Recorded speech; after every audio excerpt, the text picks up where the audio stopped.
Olga Akimova and her husband have 3 grown children. But after Russian troops pulled out of their native city of Irpin in the Kyiv region, they decided to adopt a child. Прийняти до родини дітей і саме It was the war that pushed us to the decision. We decided we could adopt a child, and a child with a disability. Then Akimova read about 11-year-old Yaroslav in a social media post. An orphanage posted the boy's story to help raise money for his rehabilitation from a spinal cord injury. Ярчик впав з дерева в 20. Yaroslav was hospitalized after falling from a tree in 2021. We learned that his mother abandoned him and that he had a sister. So the couple decided to adopt both children. Government officials say there are hundreds of adoption applicants in Ukraine. We see the demand, the desire from Ukrainians.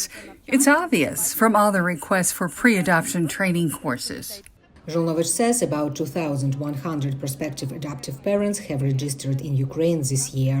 That's up from about 1,600 per year before the full-scale invasion. In Kyiv alone, the number of candidates tripled. On the one hand, this is a positive trend, but most candidates are looking for young children. It seems to everyone that it's easier with small children, and this is not true. Meanwhile, international adoption remains suspended because during the war it's often difficult to clearly determine whether a child has been orphaned. More than 700 children have already been adopted this year. Usually it's fewer than 1,000 adoptions a year. But in this case, we are only talking about national adoptions. The minister told VOA that 3,000 Ukrainian orphans has been evacuated, mainly to Poland and Germany, and so far about 1,000 have been returned. Humanitarian agencies are also playing a part in the process. The receiving state is responsible for their protection and well-being. Government-to-government engagement is happening. We as UNICEF facilitating that process also and supporting wherever is needed. Once we bring those children back, they are placed in family kind of setting, so they don't go back to institutions. The average adoption takes about 1 year to complete, but Akimova says it's well worth it.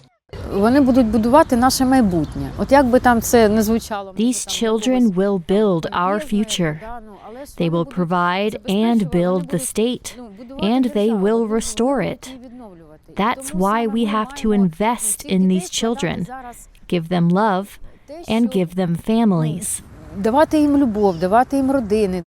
Officials say about 15,000 children in Ukraine are up for adoption. 5,000 are in orphanages, while the rest are in temporary care as they wait for an adoptive family. Lesia Bakalets, VOA News, Kyiv.